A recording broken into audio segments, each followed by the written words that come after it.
What is happening, security gang, and welcome to another episode of the CyberHub Podcast. I'm going to update that background to green, y'all. All right, so happy Friday, everyone. Welcome to an exciting episode. It's our Friday conversation episode. It's a special one for me because I love this guy. I really do. Like, the next guest is the reason I hire smart people. If you guys don't know who Jason Dion is, you're about to find out on today's show, because Jason Dion is the man that's going to be breaking everything down for us. So without further ado, y'all, it's Friday conversation time. Let's get it going.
From the CyberHub bunker and studio, you're tuning in to the CyberHub Podcast. And now for your host and CISO, James Azar.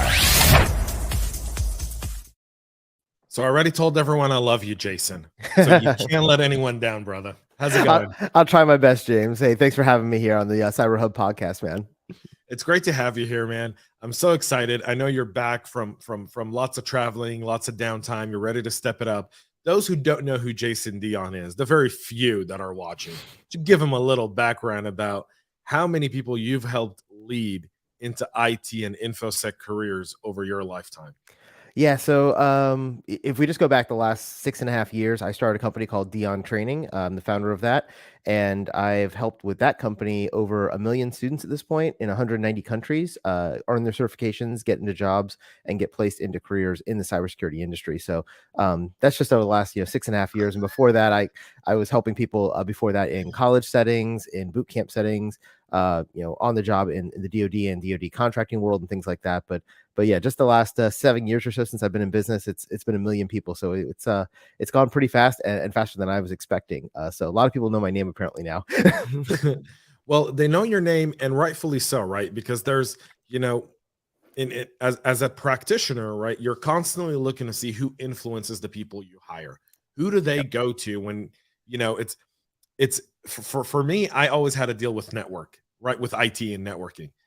Tell me when people are working on a project, I want to know every YouTube video they go to see. Yep. Right. And it was always Dion's videos were always up there, right? Wherever they were going, it was always there. So it's great to have you here with me this Friday morning. And I'm really excited about this one because I feel like, we constantly talk about breaking into security, right? And we constantly talk about breaking into IT and, training for the job. And there's a lot of different opinions about it. I'd love to hear yours when it comes to kind of what inspired you to start the journey of teaching others. And then what do you really think matters the most from what they get out of it? Yeah. So, I've always thought about it this way, right? When it comes down to a certification or a degree or whatever that credential is you're working towards, right? It's only as valuable as the employer valuing that thing. And what I mean by that is I can create a certification tomorrow called Jason's IT Cybersecurity Wonderness Certification, right? But if nobody is asking for that on a job application or a job description, then you're wasting your time and money going for that certification because nobody cares, right? To be quite honest. Now, that being said, you can go to that class for that and you can learn great things and you're going to be able to get a lot of information that's going to help you on the job. But at the end of the day, if you're trying to break in and get through the ATS filters, the applicant tracking system, there are keywords in the job post that you need to have. And if they say must have Pen Test Plus, must have CompTIA Security Plus, then you better have those things, because if it's not on your resume, no person is going to actually read your resume. It's going to go through the system and you're going to get filtered out before it ever gets to a person who's a hiring manager to make the decision. So that's how I look at these things. And when I talk to students, people say, hey, what about this cert or what about that cert? And I say, well, in your area, look at where you are. If you're in India, what are the Indian employers asking for? If you're in America, what is the American employers asking for? And it is different depending on where you live. I teach project management as well. And in project management, it's very clearly defined. If you're in the US or Canada, you really need your PMP, your project management professional. But if you're working in London or you're working in Europe, they don't care as much about PMP. They care more about Prince 2, which is a competing certification. And so knowing that and knowing what employer you're going for is really critical when you decide what you want to learn and what you want to go for in your career. So people who watch the show here and historically over the 5.5 years I've done this show know I'm not a big cert guy. And in fact, if you look at any role where I was a leader as a CISO, my biggest battle with HR before posting jobs was I didn't want any certs and I didn't want any college degree requirements, because I felt like those sometimes take away good applicants and good candidates from the job, because like you said, they don't make it through the ATS. If I require you to even have a security plus type of cert and you don't have it for whatever reason, right? Because I have a different theory. I have a theory which, we can debate at some point or another, but that some people do very well in studying and perform very poorly at testing. And so sometimes people have the knowledge, but they don't go for the test because they don't test well. Something happens, right? It's kind of like LeBron James in the finals. He flops more than he succeeds, right? Kind of deal. Shot at LeBron James there. Right? But some people just don't do well at testing. How do you counter that point? How do you counter the testing point? Yeah, I mean, testing. So I completely agree with you, right? Not everybody is a great test taker. I'm a really good test taker. So I can go, if you told me tomorrow that I need to go take any certification, I can probably study for the next, 6 to 8 hours, get enough information and be able to pass that exam with very few exceptions. I've always been really, really good at test taking and be able to read through the test answers and even be able to play their test against themselves. Because if you start learning the way tests are written, it's pretty easy to figure out what is the distractors, what's the right answers, and what are obviously the wrong answers. But that all being said is, the reason that these tests and these certifications are so popular, and if you go back 25 years ago, before 1993, for instance, that's when the first A+ came out.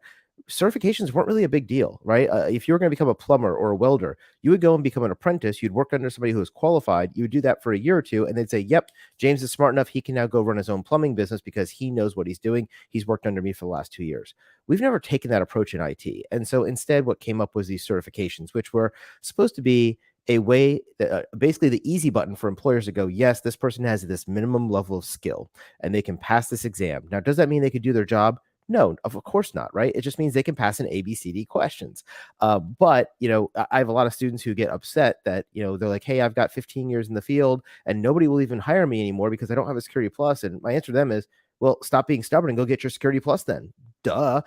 Because right now it is a different world than it was 15 years ago. 15 years ago, I could go in and get a job anywhere without any certifications because I had enough experience or I had enough connections and somebody could pull me into that process. But when you're trying to compete for a job that, you said you don't like to list certifications on your job postings, most HR people and most hiring managers do. And the reason they do is because it's an easy button. Right now, because of the way that everything is set up, if I post a job and I'm a small company, I get between 100 and 1,000 people applying for that job. I have to do something to narrow that down to save my time, because if I spent 5 minutes reading everybody's resume, that's 5,000 minutes. That's like, multiple weeks of time for me just to be able to read those resumes to decide who I'm even going to interview. And I just don't have that time, right? And most hiring folks don't. And so we have to use things like a degree, like a certification, like must have at least 2 years job experience in this role. And by using those keywords, the computer will then filter out and give me, okay, here's 10 people you should look at, or here's 20 people you should look at. and I can then look at their resumes, and within a minute or two, I decide, okay, here's the 3 to 5 that I'm actually going to spend time interviewing. And so listen to those numbers, right? 100 to 1,000 down to something like 10 to 20 that will actually get looked at by a human, to the 3 to 5 people I'm actually going to interview, and then one of those people is going to get the job, right? That's the kind of odds people are facing. And so there's a lot of people say, I don't need a cert. Well, maybe you don't, but honestly, you're going to have a much harder time because so many of these large companies and even small companies now are using these AI and ML based systems to do the hiring funneling process, because there's just no other way. You're absolutely right. 100% right. And that is one of the challenges my HR always pushes back on me on. They go, when you don't put these requirements in, we get a lot of garbage and we've got to sift through it. And I go, true. But then you find gems sometimes. Sifting through a lot. And you're right, you do, right? But you know, it may take you 1,000 people to go through to find that one gem. No, I agree. Whereas for me, I'm going from 10 to hopefully find somebody who's good enough. They may not be a diamond, but maybe they're a ruby, right? No, I agree with you again, and I think I don't like. Here's what I would say. I would say that you're absolutely correct, and your logic makes 100% sense. Can't dispute that logic, right? What I can say though, from my personal experience, and something that I thoroughly kind of very much look at when I'm hiring people, and people can go look at every job posting I've ever posted as a CISO for any company I've worked with, and they'll see that I'll put degree preferred, or not required. Equivalent work experience is fine. I make a very detailed job description. In my keywords in the ATS is stuff around the job description and not in the requirements, right? We do a very similar thing, right? And we always tell our students, you know, if you see a job, it's a wish list, right? When an employer goes and says, here is my 1-page or 2-page job description, it's going to have all the different things we want. And we might say, you know, must have this, should have this, requesting you have this, or whatever desired. Degrees are one that I personally don't care if you have a degree or not. That doesn't affect me in my business. I just care if you can do the job. Certs in my business, we do care about, but that's because if I'm hiring somebody to be a student support analyst, and they're going to be supporting people who took their A+, Net Plus, and Security Plus, well, you probably should have your A+, Net Plus, and Security Plus. Otherwise, it's going to be really hard for you to help somebody going through that, right? So in some jobs, it's important. When I was hiring as a IT director or a SOC director, to me, I had to have people with certs because we were working in a government institution under the DoD, and in the DoD, it was a requirement. It's written into law. For us to be able to hire you, you must have Security Plus for 70% of the jobs. You must have CISSP. Or you got to have a bachelor's degree, right? Like the FBI requires a bachelor's. CIA requires you and I come from a DoD background. So yeah, I mean. And one of the things that really frustrated me in the DoD was when I was working with the DoD is I have a master's in cybersecurity and information assurance.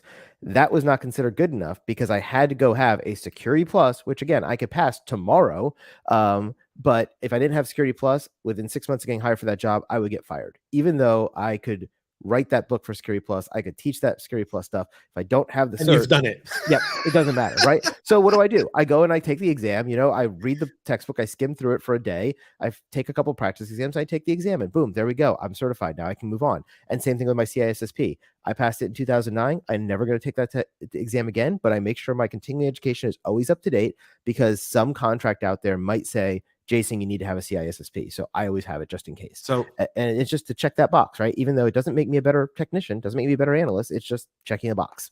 Speaking of better technicians and better analysts, you've decided to step up and add your own level of certification to the already highly certified process, right? Tell us a little bit about your desire, what's different.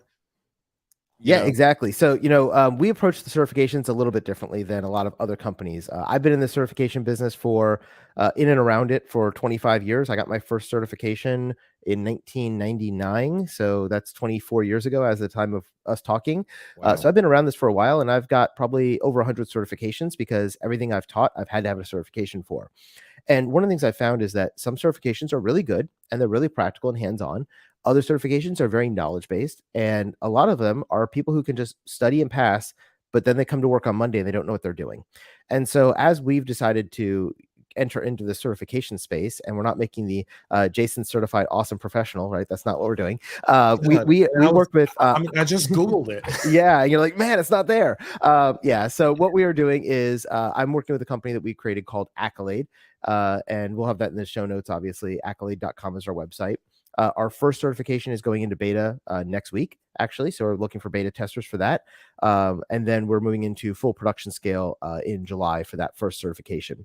And what we've done is we've actually worked not just with us creating what we think would be a good thing for people to know, but we worked with hiring managers. And we said, okay, when you're hiring a cybersecurity analyst, when you're hiring a cybersecurity auditor, what are the things that are not being done on the job that you're struggling with? What can we help you verify so that you can know that when you're getting somebody who has this certification, they have a certain skill set that you need?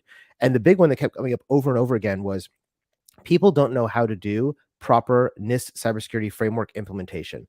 The NIST cybersecurity framework is an awesome tool. It's used all over the world by lots of different companies. Version 2 is about to come out next year. They're currently in the drafting process of that. The current version is version 1.1. And so what we did was we have a 2-level certification. There's a fundamentals level and a practitioner level. At the fundamentals level, you're looking at ABCD questions, very focused on, do you know the framework? If you've read all the PDFs and you've studied the framework and you can speak it and you can understand the language, that is really the fundamentals exam. The second level is the practitioner exam. This is called the Certified Cyber Resilience Practitioner. In this one, everything you're getting is a case study. And so it's a 30-question exam in 90 minutes. And during that exam, you're going to get essentially half a page of reading. And you're going to be reading about, there's this online bank and they have this problem and these issues and this kind of things going on. Now, you're putting you in the shoes of being the practitioner there, giving the advice and recommendation as a consultant. What would you tell them to do? And then there's going to be A, B, C, and D, and you choose the right answer based on that. These are not your typical A, B, C, D, what port is 443? Oh, that's HTTPS.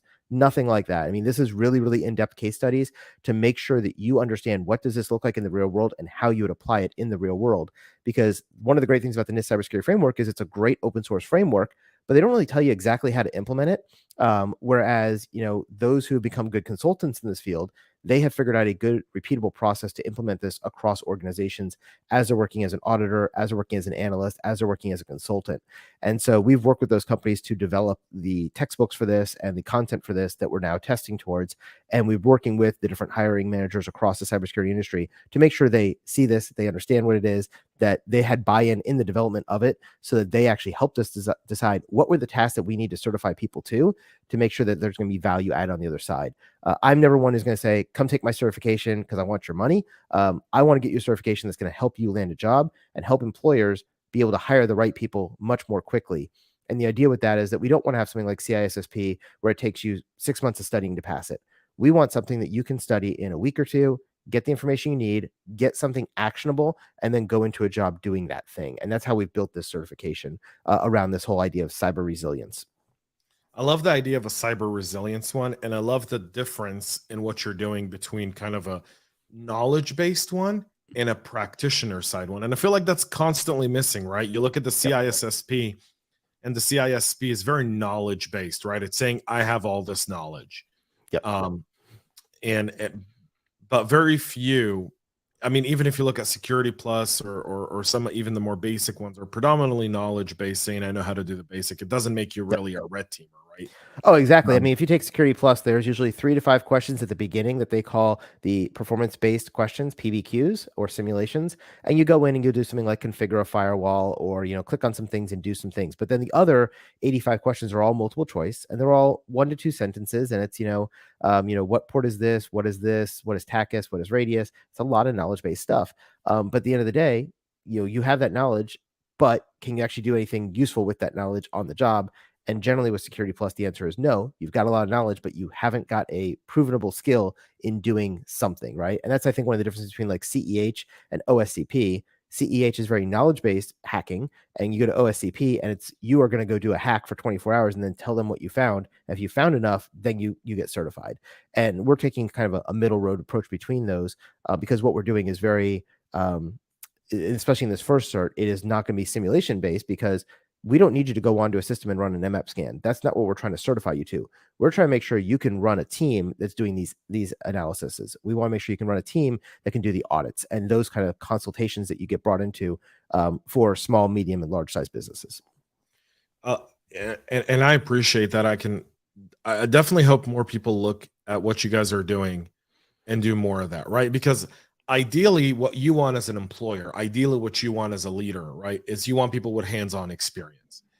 And we don't mind teaching people to get the hands-on experience. Like, I'm never one to shy away from hiring someone who doesn't have a lot of keyboard experience, or if they've got the potential, if they've got the curiosity, if they've got the upside, if they have the motivation, those are the kind of people you look for, right? Because skills you can teach, those things you can. Those are kind of very, very, very unique to each and every individual. But I like the idea of this being kind of a two, like, I have the knowledge, but I may not know how to implement it per se, but I can definitely be a assessment type of person for you. Whereas if someone's a practitioner who goes, well, I have the knowledge, but I also know how to go fix it.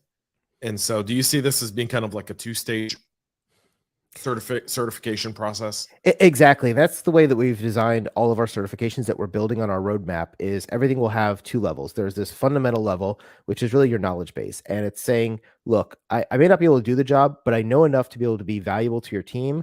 I can speak the language. I can take direction. And if you're overseeing me, it's almost that a plumber's apprenticeship model, right? When you come in for the first year as a plumber's assistant, you're really there, holding the plumber's tool bag and getting him the wrench he needs and go out to the truck and get the next thing of plumbing and pipes, and you start learning what he does on a daily basis, and then you move into his role. And that's the way we're kind of looking at this. Is the fundamental level is enough to become a part of the team. When you get to be a practitioner, you now can lead the team and you can do this on your own. And that's really where we have these two layers in this. And the first one is the cyber resilience concept. The next one we're doing is about risk management, and we've got several others that are planned down the road. But the idea is that as we're building these, we are working with the hiring managers to make sure that these are things that are meeting the skills gap they have, because people always talk about the skills gap, and employers, I wish more employers were like you, James. I wish they would take a chance on people who don't have a lot of keyboard skills, who have the attitude, but not the skills yet, because we could teach the skills, right? But the problem is most employers don't want to take that risk, because people are our number one cost as a business. And so if I hire somebody and, I'm having to pay them $50,000 or $100,000 a year, but it takes me 6 months or 12 months to get some actual work product out of them because I'm teaching them, well, that's a lot of money for me to invest. And the problem is most companies don't have loyalty to workers, and workers don't have loyalty to a company now. So if I did that and I brought you in at 50,000 and I train you up and give you all these certs and get you all these skills, there's nothing that stops you from leaving me in 12 months and jumping over to somebody else who's going to pay you more, because now you are certified. Now you do have a year of experience and all those things. And so that's why a lot of employers are afraid of hiring people without the quote certifications or without the quote experience, because of those issues, that they're just afraid they're going to have to invest themselves and then lose them. The only employer I've ever worked with that really does invest in its people that way is the military, because they will take somebody in from the streets that has absolutely no experience whatsoever and just aptitude. They'll put them through a 2-year school and get them all their certifications and teach them how to program and teach them to be a pen tester. And then they'll go use them for 2, 3, 4 years until their contract's up. They'll hope they'll stay in the military long term, but if they don't, they'll usually go and work for a government contractor, which means the military is still getting the benefit of that skill set, even though they're paying this third-party contractor now for that skill set. But in general, most commercial companies I've looked at and worked with, they don't have an appetite to spend 3 to 6 months training somebody. They want somebody who's going to be useful like within 2 weeks, and if they're not, they feel like it's a bad hire. I think you just described why we have an HR problem in our workforce today. Right? The fact is that most employers, one, shy away from risk, or number two, trust a piece of paper more than instinct. Yes. Right. And so you're right. How often does HR really cost you? And could HR leave you? Yes, but someone with a degree could also leave you. Oh yeah. Right? Someone with a cert could also leave you just as fast. But the difference is you're paying them for already having the experience versus you having to train them on that thing, right? Because if I spent 3 to 6 months training you and you came in with aptitude but no skill, that 3 to 6 months, I didn't get a whole lot of value out of your work product, right? Because you didn't have the ability to do that thing. And so maybe from month 6 to 12, I'm actually getting benefit. But by that point, you now have a year of experience. And I may be paying you less because I had this big ramp up period of training you. And you can go, well, now I've got a year of experience. I can go over to the Booz Allen Hamilton and they'll pay me $130, but Jason's only paying me $100. I'm out, right? And there's no loyalty on the employee side that, hey, I got you here, right? So at least from what I've seen. And there's really no loyalty from the employer side either, because as soon as there's a downturn in the economy, we just saw that with Facebook and Microsoft, 10,000 people, you're gone. We don't care anymore. Because that's the way. But how much of that? Yeah, I mean, you bring up a good point, but I think some of that is waste, and we're almost at time, and so that debate would take way more than the 5.5 minutes we have left on today's show to have this conversation. But I will say that I generally agree with some of those assumptions. I also disagree with some of those, simply because of the following. And I'll say it like this. People don't quit jobs because of money. They quit jobs because of managers. Statistics, every single exit interview in the world proves it, that I would have stayed if you would have given me less money than the offer I got, but I'm leaving not only because it has more money, but because I can't stand my boss. My boss is just not a good person, or he doesn't understand me. He's not really there for me. And I think, when you talk about certifications, or when you talk about the people who you influence to go look for a job, money typically ranks 2 or 3, right? And so there is some truth to some people who will leave a company and go get another job somewhere else because it pays them more. And sometimes it does come on the account of you training them and not potentially squeezing the most ROI from them. And that's relatively true. But then most of the time they come back. And the reason they come back is because they go somewhere else who's paying them more. They get a whiff of the culture, and 6 months later they call you up and go, I'd really love to come back. Do you have anything open and available for me? That's been kind of like my other side of the coin to that kind of stuff, because I've had that happen, and I've had people leave and go somewhere else because they're getting 20 grand more a year, and I couldn't match it, right? I could give you maybe 5, or I didn't have the budget, and I'm just like, I have to let you go, and I'm sorry, and good luck. And 6-9 months later, a year later, you see their name in the ATS in the pile again, because they're looking for work, right? Yep. And so, and they realized that they had it good. And I think, that kind of goes to that. But I think that's really important, right? I mean, it's really important for hiring managers. And I think for everyone to understand that, it's not just what your people come with, it's what you give your people. Yep. And so there's a human aspect to us working. And you're right. The military does the human aspect better than almost anyone else.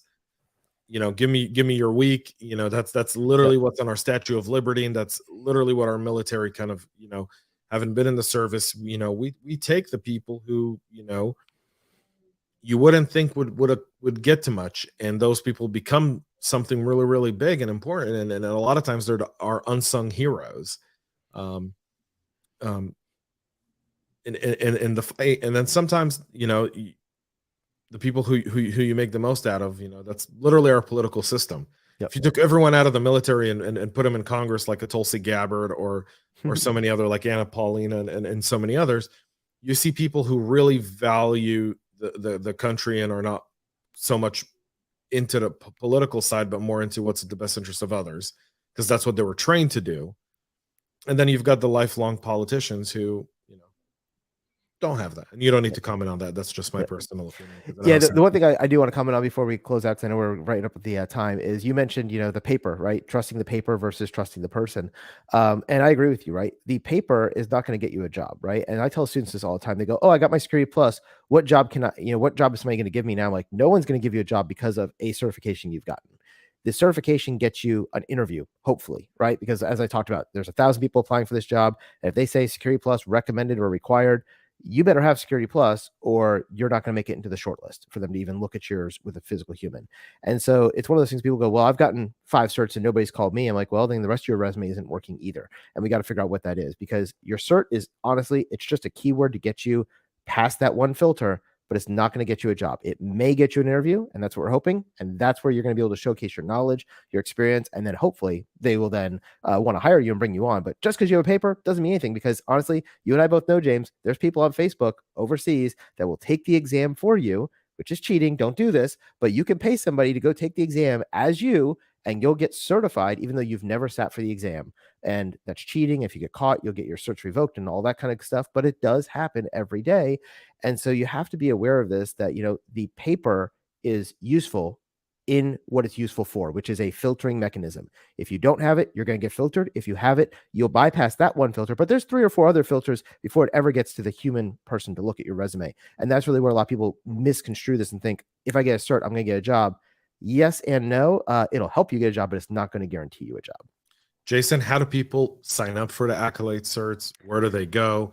How do they stay in touch with you? How do they get more of your knowledge, brother? Yeah, definitely. If you want to check out Accolade itself, is akyLade.com. We're on all the social media platforms at Accolade Certified is our handle across, LinkedIn and Facebook and all that good stuff. And you can go there to check out information about our certifications that we're currently offering. The 2 that are out right now, they're in beta and coming out into production in the next couple of weeks, is the Accolade Certified Cyber Resilience Fundamentals, which is our ACCRF, and our Accolade Certified Cyber Resilience Practitioner. And both of those are focused on the use and implementation of the NIST Cybersecurity Framework, which is an open source framework. And we have a specific proprietary method that we've taught people how to use this framework in an effective way. And that's been beta tested for the last 5 to 10 years with companies out in industry who've been using that and having great success with that process. So we've taken all those best practices, codified them into the certification. And that's what we're teaching you how to do. So that's the best way to get a hold of us there. And then if you want to talk more with me personally, I do have a podcast. It's at yourcyberpath.com, YOUR, cyberpath.com. James was actually a guest on our show a couple of weeks ago as well. And we've got about 100 episodes in the can at this point. So lots of great information there. It's all about hiring, firing, ATS, what certifications are valuable, certifications versus degrees versus experience, and all that other stuff. We really focus on Your Cyber Path on the job hunting part of this. And me and my co-host are both previous cybersecurity hiring managers, previous CIOs, previous CISOs, and we give you all the background dirty insight about why you're not getting hired and how to overcome that. So that's another great thing for your audience to check out. So go check out, and the podcast was so much fun. You and Kip were a blast. So go check it out. It's magnificent. Follow Jason, and I'll put everything he talked about in the show notes. So everyone watching, just look below in the show notes. You'll see everything he's talking about there as well. The website and some of the handles, and then the link to the podcast as well. So that's it for our show today. Jason, thanks so much for coming on this Friday, man. I really appreciate you. Thanks for having me, James. All right, y'all. That's it for our show. We'll be back on Monday, 9 a.m. Eastern, live with the latest cybersecurity news that y'all need to know about and how to mitigate those risks. Till then, have a great rest of your day. And most importantly, y'all, have a great weekend and stay cyber safe.